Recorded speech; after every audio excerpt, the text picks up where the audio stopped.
নিজেদের জামা কাপড় বাদে আর কোনো কিছু ব্যাগে নিলাম না।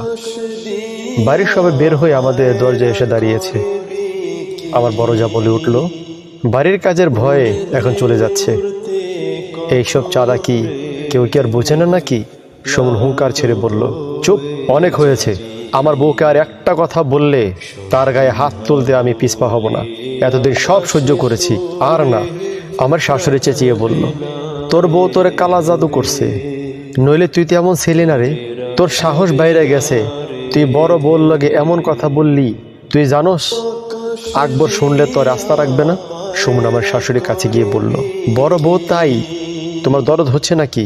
তার স্বামী বেশি টাকা দেয় সংসারে, এই জন্য দরদ হচ্ছে?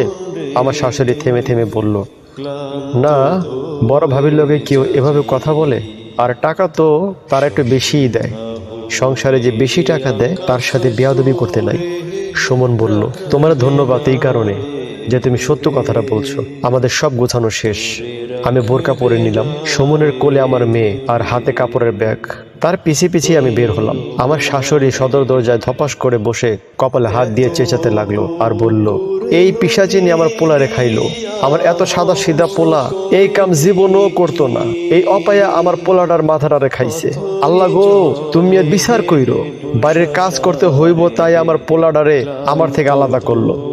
সুমন মেয়েকে কাঁধ থেকে নামাতে নামাতে বলল, মা তুমি আমারে যা বলার বলো, মায়ারে কিছু বলো না। ওর মতো মেয়ে দেখে এই বাড়িতে বোয়া বানাইয়া খাটাইতে পারছো। অন্য কেউ হলে লাথি মেরে চলে যেত। এত বড় বারে মেয়ে হওয়া সত্ত্বেও তোমাদের সব কাজ করেছে বোয়ার মতো। তারপরও আমি কিচ্ছু বলিনি। ও তো পরের মেয়ে, কিন্তু আমার মেয়ে তো তোমাদেরই রক্ত। ও তো তোমাদেরই নাতি। আমার মেয়ে কি দোষ করেছে? আমার মেয়েটা কি এমন খায়? এক টুকরা মাংস তার কপালে জুটলো না? তুমি তো পারতা এক টুকরা মাংস উড়ে দিতে। তোমার উপর দা কেউ তো কথা বলতে পারতো না। আমার শ্বশুর চিল্লাতে চিল্লাতে বলল, সন্তানের প্রতি এত মায়া যে মাকে কথা শোনাও তুমি? মনে হচ্ছে তোমাদের 4 ভাইরে আমরা পালতে আনছি, আমাদের সন্তান নাই, মায়া নাই। সুমন বলল, আছে তো সন্তানের প্রতি মায়া, তোমাদেরও আছে, কিন্তু যেই সন্তান বেশি টাকা দেয় ওই সন্তানের প্রতি তোমাদের মায়া বেশি। 7,000 টাকা আমি আলাদা খেয়ে দেখাবো আমার বউ বাচ্চা মাংস খেতে পারে, মাছ খেতে পারে এই টাকার মধ্যেই, যা তোমাদের সংসারে হতো না। তারা কথা কাটাকাটি করছে। পাশ থেকে আমি শুনলাম আমার বড় জা এবং মেজ জার কথা। তারা আমার শ্বশুরের কানের কাছে গিয়ে বলল, আব্বা বাইর করে দেন, সম্পত্তির কোনো ভাগ দিবেন না, এটাও বলে দেন। তাদের কথা মতে আমার শ্বশুর সুমনকে বলল, তাহলে তুমি এই কথা শুনে রাখো, আমার ছেলে ওই টাকাওয়ালা 3টাই। ছোট ছেলে বলতে কেউ নাই। আমার সব সম্পত্তি 3 ভাগই হবে। এখন আমার বাড়ি থেকে বের হও। সুমন একটু জোরে জোরে হেসে বলল, তোমাদের এই পাপের টাকা, অনাচারের সম্পত্তি আমার দরকার নেই। আমি খেয়াল করলাম সুমনের চোখে পানিটা আড়াল করে সবাইকে ভালো থেকো এই বলে আমার হাতটা ধরে বেরিয়ে আসলো সেই বাড়ি থেকে। গলি দিয়ে হেঁটে বড় রাস্তায় উঠেছি আমরা। কেউ কোনো কথা বলছে না। আমি জিজ্ঞাসা করলাম, কোথায় যাচ্ছি আমরা? আর তোমার দোকান তো এই বাজার থেকে দূরে গিয়ে কিভাবে চলবে? সে বলল, বেশি কথা বলো না, আমি আছি। এই তোমার হাত ধরে যখন আমি বেরিয়েছি তখন খাবারের চিন্তা তোমার করতে হবে না। একটা রিক্সা নিয়ে অনেক দূর এসে সুমন রিক্সাটাকে থামাতে বলল।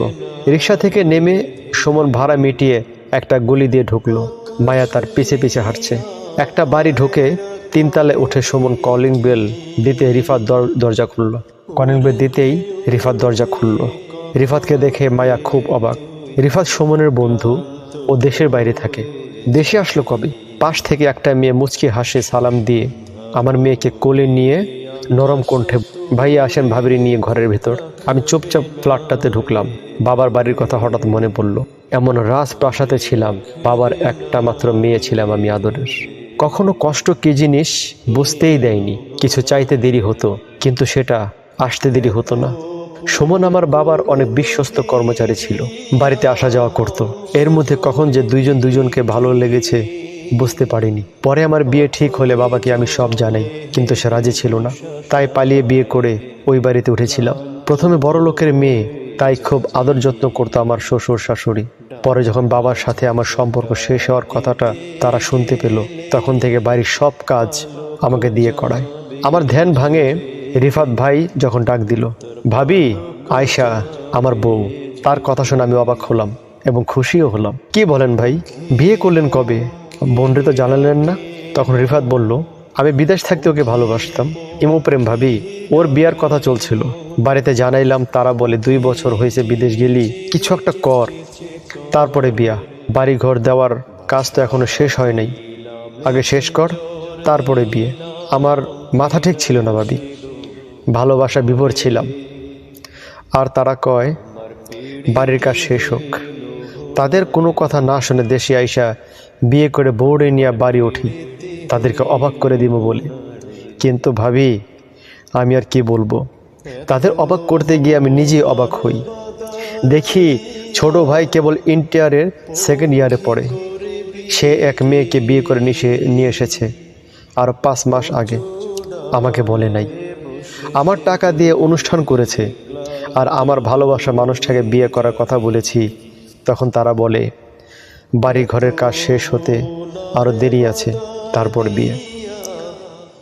তাদের সাথে জোরে কথা বললে তারা অনুতপ্ত না হয়ে আরও চড়া হয়ে কথা বলে। কপাল ভালো ছিল, এই ফ্ল্যাটটা আমি আয়শাকে উপহার দেওয়ার জন্য অনেক কষ্ট করে টাকা জমিয়ে কিনেছিলাম। রাগ হয়ে শেষমেশ নিজের বাড়ি ছেড়ে এই আমার কিনা ফ্ল্যাটটায় আমরা নতুন সংসার করি।